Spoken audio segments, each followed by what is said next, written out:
અમદાવાદમાં બે બુટલેગરના ગેરકાયદેસર મકાનો પર તવાઈ બોલાવવામાં આવી છે અને સરખેજ નજીક સરકારી જમીન પર દબાણ કરવામાં આવ્યું હતું। વર્ષોથી સરકારી જમીન પર આલીશાન ઘર બનાવી દીધા હતા। ઘરમાં જ એ બુટલેગરો દારૂનો વેપલો કરતા હતા।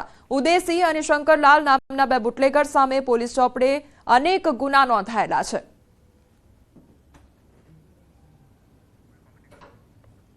તો અમદાવાદની આ ઘટના કે જ્યાં ગેરકાયદેસર દબાણ દૂર કરવામાં આવ્યું છે અને દાદાનું બુલડોઝર ફરી વળ્યું છે, તો જે બુટલેગરો હતા તેમના દ્વારા આ ઘરમાં જ વેપલો કરવામાં આવી રહ્યો હતો। અમદાવાદમાં વધુ બે ગુનેગારોના ગેરકાયદેસર મકાન પર તંત્રનું બુલડોઝર ફરી વળ્યું છે। હું સીધા દ્રશ્ય આપને બતાવીશ। આપ જે આ દ્રશ્ય જોઈ શકો છો કે સરખેજ વિસ્તારમાં આવેલ એલજે કોલેજની સામે સરકારી જગ્યામાં જે છે બે બુટલેગર દ્વારા અહીંયા આલીશાન મકાન બનાવી દેવાયા હતા અને તેને હાલ હવે જમીનદોસ્ત કરવાની કામગીરી જે છે તે પોલીસ દ્વારા અમદાવાદ મ્યુનિસિપલ કોર્પોરેશનને સાથે રાખીને કરવામાં આવી રહી છે। હાલ ઋષિકેશ પટેલ દ્વારા પ્રેસ કોન્ફરન્સ કરવામાં આવી રહી છે। સીધા ખૂબ મહત્વનો અને ખૂબ ઝડપથી નિર્ણય લેવામાં આવ્યો છે। 2 એપ્રિલ 2025ના રોજ કેન્દ્રીય કર્મચારીઓ માટે 2% ડીએનએસ એલાઉન્સ એટલે કે ડીએનો જે વધારો કર્યો એ રાજ્ય સરકારે તાત્કાલિક 15 દિવસની અંદર 15 પણ નહીં 12 થી 13 દિવસની અંદર એ રાજ્યના કર્મચારીઓને આપવાનો પણ નિર્ણય કર્યો છે। અને આ જે ડીએનો જે ડિફરન્સ છે એ ડિફરન્સ આ 1 જાન્યુઆરીથી 31મી માર્ચ સુધીનો એ એપ્રિલના પગારમાં સાથે જ એક જ હપ્તે આપી દેવામાં આવશે। એટલે રાજ્યના તમામ કર્મચારીઓ જે છે એમને લગભગ 4.78 લાખ કર્મચારીઓ જે હાલ કામ કરી રહ્યા છે ને 4,81,000 પેન્શનર મળીને કુલ 9 લાખથી વધુ કર્મચારીઓને આનો લાભ મળવાનો છે। કુલ એરિયર્સ પેટે 235 કરોડ રૂપિયા ચૂકવવામાં આવશે અને 946 કરોડની ચૂકવણી વાર્ષિક આ 2%ના વધારા લેખે થવાનો અંદાજ છે। આમ ખૂબ મહત્વનો નિર્ણય રાજ્ય સરકારના અધિકારીઓ માટે કર્મચારીઓ માટે જે લેવામાં આવ્યો છે એ પહેલી વખતે ખૂબ ઝડપથી નિર્ણય લઈ કેન્દ્રના ધોરણે તાત્કાલિક અસરથી એને રાજ્ય સરકારના કર્મચારીઓને આપવાનું નક્કી થયું છે। આદરણીય ભૂપેન્દ્રભાઈ પટેલ સાહેબ બજેટમાં કરેલી જોગવાઈઓનો દર વખત રિવ્યૂ લેતા હોય છે। આ વખતે પણ ચાલુ બાબતોને 97% મંજૂરી મળી ચૂકી છે। એટલે કે જે ચાલુ બાબતો હતી એ તમામ મંજૂરીઓ 97% સુધીની અપાઈ ગઈ છે। 2719 જે બાબતો હતી એ પૈકી 2692 બાબતો મંજૂર કરી છે અને જે નવી બાબતો આ વખતના બજેટમાં હતી એને 77% જેટલી મંજૂરી મળી છે।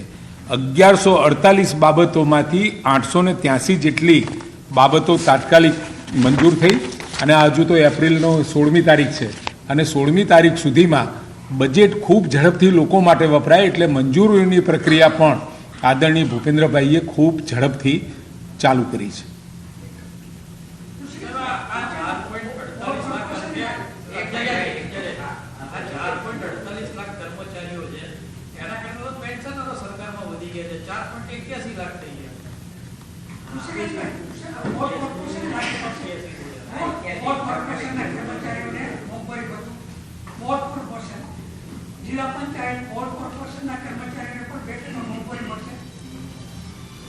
આ નિર્ણય એ રાજ્યના કર્મચારીઓ માટેનો છે અને એમાં પણ જે 6ઠ્ઠું પગાર પંચ છે એ 6ઠ્ઠા પગાર પંચમાં પણ આને 6% જેટલો એ વધારો ત્યાં મળશે।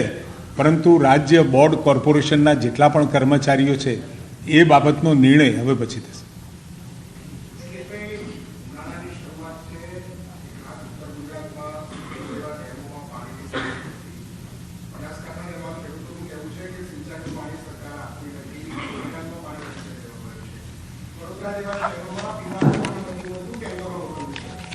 સરકારની પ્રાયોરિટી હંમેશા જ્યારે પણ ઉનાળો આવે અને જ્યારે ગઈ વર્ષે પણ વરસાદની ખૂબ સારી પરિસ્થિતિ હતી અને એ પરિસ્થિતિમાં આખા રાજ્યમાં તમામ ખેડૂતો માટે રવિ પાક માટે સિંચાઈની વ્યવસ્થા સરકારે કરી હતી। આજે રાજ્યની અંદર ઉત્તર ગુજરાતના 8, મધ્ય ગુજરાતના 6, દક્ષિણ ગુજરાતના 4 અને સૌરાષ્ટ્રના 35 અને કચ્છના 9 મળી કુલ 62 જળાશયનું પાણી આપણે એમાંથી 17,470 MCFT પાણી કે જે પીવા માટે આપણે અનામત રાખ્યું છે એની સામે 2,85,168 MCFTનો જથ્થો ઉપલબ્ધ છે.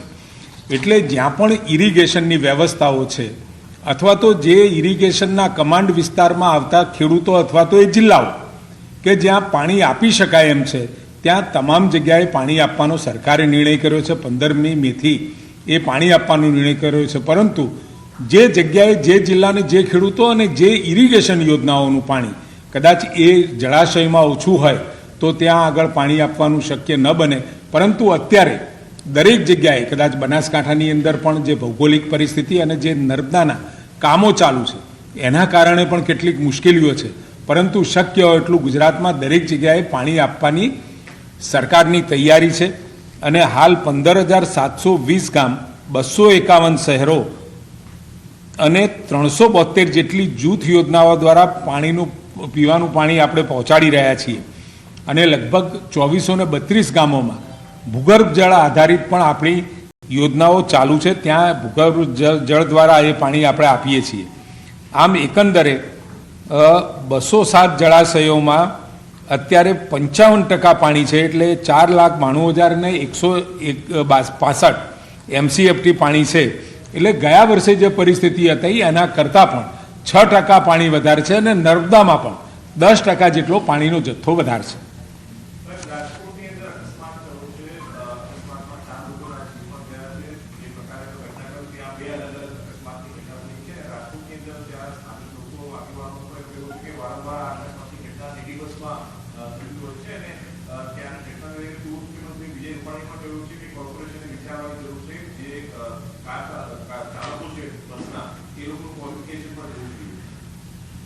ચોક્કસ એમનું સૂચન એમને ધ્યાને પણ મહાનગરપાલિકાએ લીધું હશે ને મહાનગરપાલિકાએ તરત જ અને પોલીસ વિભાગ પણ હરકતમાં આવી અને અત્યારે ડ્રાઈવર બેભાન અવસ્થામાં છે.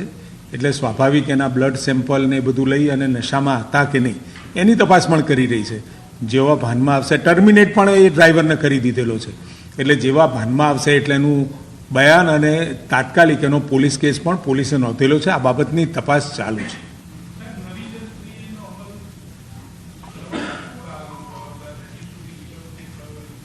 નવી જંત્રીનો અમલ જ્યારે કરવાનો હશે ત્યારે સૌથી પહેલાં તમને જ કહીશું.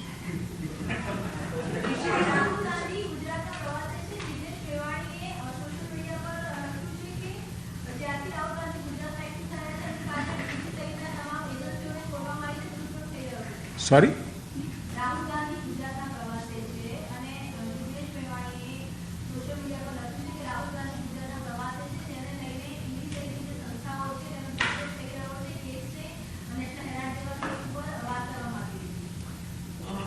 ક્યાંય ખોટું થતું હોય, ભ્રષ્ટાચાર થયો હોય તો ખોટી રીતે કોઈ સંપત્તિઓને હડપ કરી લેવામાં આવી હોય એવા સંજોગોમાં કેન્દ્ર સરકારની હડપ છે. જ્યાં પણ ખોટું ફરજ છે કે જ્યાં પણ ક્યાંય ખોટું થતું હોય આખા દેશમાં અને પહેલી વખતે ઈડીએ કરેલી કાર્યવાહીમાં સૌથી વધારે રકમો એ આ એનડીએ સરકારમાં એકત્રિત કરી છે. અને એ રકમો સૌથી વધારે હું એટલા માટે આ કહેવા માગીશ કારણ કે આ કેન્દ્ર સરકાર દ્વારા અથવા તો રાજ્ય સરકાર દ્વારા ચાહે ઉપર આદરણીય નરેન્દ્રભાઈ મોદીની સરકાર અને નીચે ભૂપેન્દ્રભાઈની સરકાર જ્યાં પણ ક્યાંય નાની મોટી ગેરરીતિઓનો અવકાશ હોય તે પૂરી કરવા અને ગેરરીતિઓ થતી હોય ત્યાં આગળ સ્ટ્રાઇક કરવા માટે અને ત્યાં ભવિષ્યની અંદર આવું ના બને એના માટે દરેક જગ્યાએ અને એજન્સીઓ બધી એ સ્વાયત્ત છે અને એજન્સીઓ પોતે પોતાની રીતે કામ કરી રહી છે.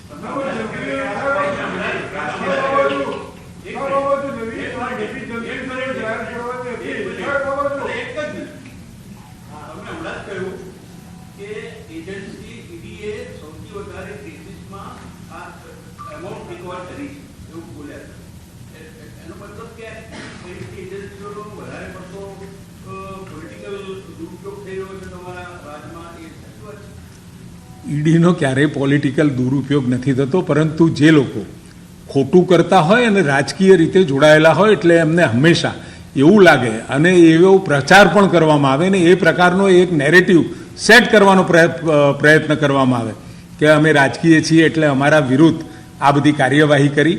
અને આ લોકશાહી દેશમાં કોર્ટના દરવાજા ખુલ્લા છે અને કોર્ટમાં જઈને પણ એમને લાગતું હોય કે ક્યાંય ખોટું થયું છે અથવા તો ઈડીએ ખોટી રીતે રેડ કરી છે તો એ જઈ શકે છે.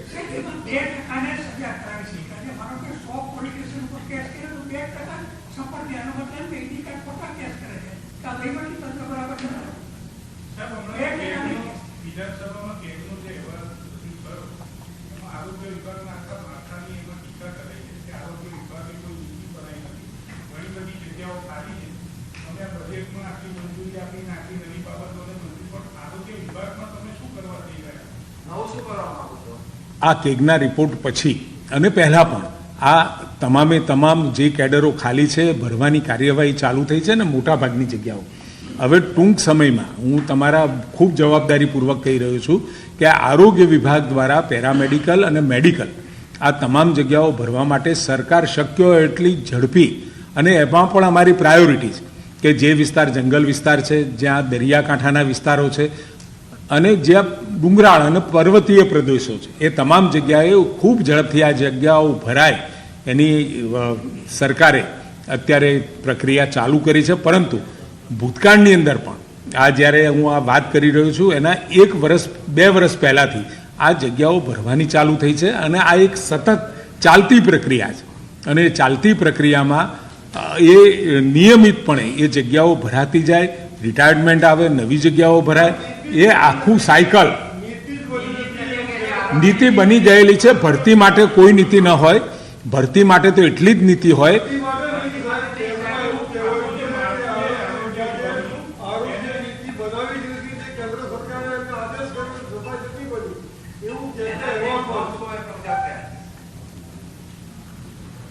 રાજ્ય સરકારે પોતે પોતાની આરોગ્ય નીતિ બનાવી છે ને એ પ્રમાણે જ પ્રાઇમરી અને ટર્શરી કેર આ બંને વચ્ચેનો ગેપ પૂરવા માટેનો સતત પ્રયત્ન કર્યો છે. આજે રાજ્યની અંદર તમામ જગ્યાએ તમામ રિજનની અંદર સુપર સ્પેશિયાલિટી કેર માટે અને ગામડાઓમાં સબ સેન્ટર એટલે હેલ્થ અને વેલનેસ સેન્ટર, પીએચસી, સીએચસી અને સબ ડિસ્ટ્રિક્ટ હોસ્પિટલ અને ડિસ્ટ્રિક્ટ હોસ્પિટલ એ આખું માળખું એ નીતિ અંતર્ગત જ બન્યું છે.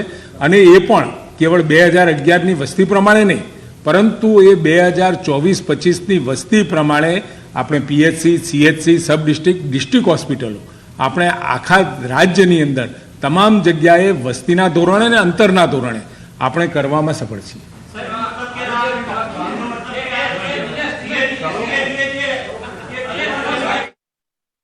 ઋષિકેશ પટેલ દ્વારા પ્રેસ કોન્ફરન્સ કરવામાં આવી અને આ સાથે જે રાજ્ય સરકારના કર્મચારીઓ છે તેમના માટે મહત્વના સમાચાર સામે આવ્યા છે. ડીએમાં 2% વધારો કરવામાં આવ્યો છે.